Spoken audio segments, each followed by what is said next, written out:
TV ரசிகர்களுக்கு வணக்கம். இது உங்களுடைய சினி பூத். திணிக்கம் சினிமா பத்தின நிறைய விஷயங்களை பேச போறோம்ப்பா. அண்ட் அதுலயே அரண்மனை அப்படின்ற படத்தோடைய 4th பார்ட் ரிலீஸ் ஆனதுக்கு அப்புறம் தமன்னா என்னதான் அவங்க பயமுறுத்திருந்தாலும் ஆக்சுவலா என் கனவு கண்ணிலிருந்து அவங்க இன்னும் மிஸ் ஆகவே இல்லை அப்படின்ற மாதிரி அவங்களுடைய ஃபேன்ஸ் இன்னும் கொண்டு போய் அவங்களை அவசரத்தில் உட்கார வச்சிருக்காங்க.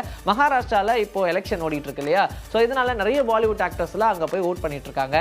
அந்த வரிசையில் தீபிகா படுகோனுமே பிரெக்னெண்டா இருந்தாங்க. ஸோ அவங்களும் அவங்களுடைய ஹஸ்பண்டோட போய் ஓட் பண்ணிட்டு வந்தாங்க. அதே மாதிரி நம்மளுடைய தமன்னாவும் ஓட்டு போட்டு வெளியே வந்திருக்காங்க.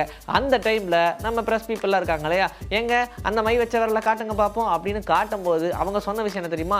தப்பு தப்பா எல்லாமே போகுதே அப்படின்ற மாதிரி அவங்க வார்த்தையை விட்டுருக்காங்க. ஸோ அந்த விஷயத்தை கேட்டதுக்கு அப்புறமா எதனால சொல்லியிருப்பாங்க? அவங்களுடைய சினிமாவில் ஏதோ ஒரு மாற்றம் இருக்கு அதனால அப்படி சொல்லியிருப்பாங்களா, இல்லை ஓட் பண்ணதுக்காக ஏதாவது சொல்லியிருக்காங்களா அப்படின்னு சொல்லி அவங்களுடைய ரசிகர் மட்டும் இல்லை, திரையுலகமே கொஞ்சம் குழப்பத்தில் தான் இருக்கு. அவங்க வந்தாங்கன்னா தான் கேட்கணும். KGF 2 இந்த மாதிரியான படங்களுக்கு அப்புறமா சலார் அப்படின்ற படமும் கொடுத்தாரு நம்மளுடைய பிரசாந்த் நீல். அதுக்கப்புறமா என்ன பண்ண போறாருன்னு கேட்டா, அதுக்கு முன்னாடியே நமக்கு ஒரு அனௌன்ஸ்மெண்ட் கிடைச்சிருச்சு, ஜூனியர் என்டிஆர் வச்சு ஒரு படம் பண்ண போறாரு அப்படின்னு சொல்லி. ஸோ ஜூனியர் என்டிஆரோட பர்த்டே போச்சு இல்லையா? ஸோ அந்த டைம்ல ஒரு போஸ்டரையும் கொடுத்திருந்தாங்க. #ஜூனியர் என்டிஆர் நீல் அப்படின்ற மாதிரி போட்டு ஒரு ஹேஷ்டேக் கொடுத்திருந்தாங்க. ஸோ அதுலயும் பர்த்டே விஷ் பண்ணது மட்டும் இல்லாம படத்துடைய ஷூட்டிங்கும் எப்போ ஸ்டார்ட் ஆக போகுது அப்படின்னு சொல்லிட்டாங்க. ஆல்ரெடி ஜூனியர் என்டிஆருடைய தேவாரா அப்படின்ற படத்துல இருந்து ஃபியர் அப்படின்ற ஒரு பாடல் வெளியாச்சு. ஜான்வி கபூர் அந்த படத்துல நடிக்கிறாங்க. அந்த பாட்டுமே பட்டு தொட்டி எங்கும் பறந்துகிட்டு இருக்கு, ட்ரெண்டிங்ல ஏறிக்கிட்டு இருக்கு. இந்த நிலையில பிரசாந்த் நீலோட அவர் எப்படி இணைய போறாரு அண்ட் அவருடைய கேரக்டர் எந்த மாதிரி போர்ட்ரே பண்ண போறாங்க அப்படின்றத ஒரு சின்ன விஷயமா ரிவீல் பண்றோன்னு ஒரு போஸ்டர் ரிவீல் பண்ணியிருந்தாங்க. பார்க்கும்போது அவரை நம்ம எப்படி RRR படத்துல அந்த சிங்கத்துக்கோ புலிக்கோ ஆப்போசிட்ல பார்த்தோம் இல்லையா, அந்த மாதிரியான ஒரு போஸ்டர் இல்லை, அதுல இருந்தே காப்பி அடிச்சு வச்சாங்களான்னு தெரியல. கிட்டத்தட்ட பார்க்கறக்கு அதே மாதிரி இருந்தாலும் நாங்க ரொம்ப டிஃப்ரெண்டா தர போறோம் அப்படின்ற மாதிரி சொல்லியிருக்காங்க. வரக்கூடிய ஆகஸ்ட் மாசம் இந்த படத்துடைய ஷூட்டிங்கை ஸ்டார்ட் பண்ண போறாங்களாம். இன்னும் பேரே வைக்கல, பட் பேர் ரொம்ப டெரிஃபிக்கா தான் வைப்போம், வெயிட் பண்ணி பாருங்கன்னு சொல்லி அனௌன்ஸ்மெண்ட்டை கொடுத்துருக்காங்க. பிரபாஸே பிரச்சனையில் ஓடிக்கிட்டு இருக்காரு, படம் ஒன்று நடிச்சுட்டு இருக்காரு, அவருக்கு எப்போ கல்யாணம்லாம் கேட்டுட்டு இருக்கும் போது இப்போ இந்த நடிகை நானே கையால் செஞ்சு அவருக்கு ஊட்டி விடுவேன், வாய்ப்பு கிடைச்சா விட மாட்டேன் அப்படின்னு சொல்லியிருக்காங்க. அண்ட் அவங்களுடைய ரசிகர் மட்டும் இல்லாமல் பிரபாஸோடைய ரசிகர்களுமே செம்ம ஷாக்கு. RX100 அப்படின்ற படத்துக்கு அப்புறமா பாயலுக்குமே பார்த்தீங்கன்னா நிறைய ரசிகர்கள் பட்டாலும் சேர ஆரம்பிச்சாங்க. அந்த பாயல் கிட்ட ஒரு இன்டர்வியூ கேட்டுட்டு இருக்கும் போது அவங்க சொன்ன விஷயம், பிரபாஸ் எனக்கு ரொம்ப பிடிச்ச ஒரு நடிகர், எனக்கு ரொம்ப பிடிக்கும் அப்படின்னு சொல்லி திரும்ப அதை சொல்லிட்டு அவங்களுக்கு ஒரு சாப்பாடு பிடிக்குமா அண்ட் அதை மட்டும்தான் அவங்க ரொம்ப நல்லா செய்வாங்களாம், மேபி அதனால கூட அது பிடிக்கும் அப்படின்னு சொல்லியிருக்கலாம். அந்த சாப்பாடை என் கையாலேயே செஞ்சு சுட அப்படியே ஒரு ஹாட் பாக்ஸில் போட்டு அதை கொண்டு போய் நான் பிரபாஸ் கிட்ட கொடுத்து நானே என் கையால் ஊட்டி விடுவேன், வாய்ப்பு கிடைச்சா விட மாட்டேன் அப்படின்ற மாதிரி சொல்லியிருக்காங்க. அண்ட் பிரபாஸ் கூட நடிக்கணும் அப்படின்னா அவர் என்ன சொன்னார் நான் செய்வேங்க, என்ன சாம்பார் சாதம் பிரியாணியே செஞ்சு கொடுப்பேன் அப்படின்ற மாதிரி சொல்லியிருக்காங்க.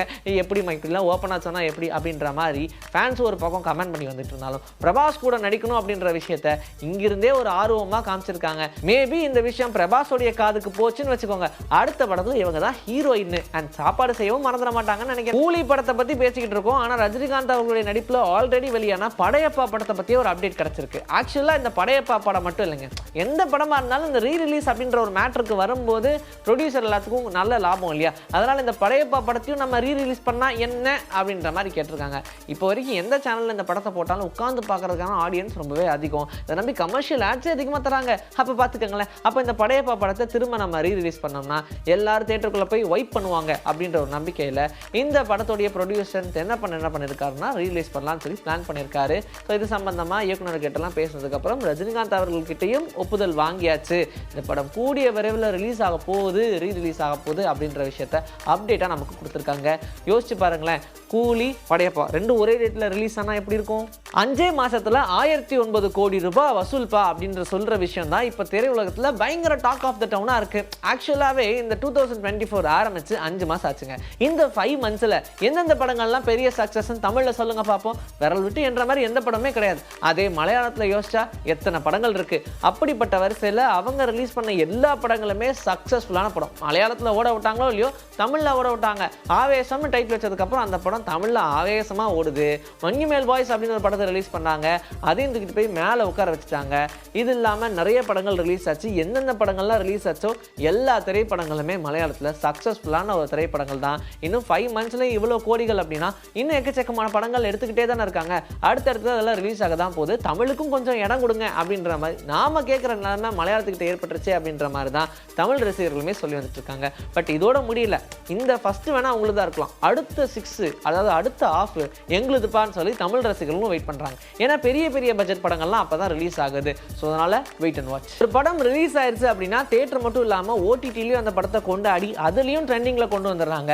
அதுலேயுமே தமிழ் படம் எதுவுமே பெருசாக இல்லைப்பா அப்படின்ற மாதிரி வேதனையை தான் சொல்லியிருக்காங்க. ஆடு ஜீவிதமாக இருக்கட்டும், பிரேமலுவாக இருக்கட்டும், அண்டு மஞ்சுமேல் பாய்ஸ், இந்த மாதிரியான திரைப்படங்கள் எல்லாமே மலையாள திரைப்படங்கள் தான். இதை தாண்டி தெலுங்காக இருக்கட்டும், கன்னடமாக இருக்கட்டும், எதுவுமே பெரிய அளவில் பேசப்படல.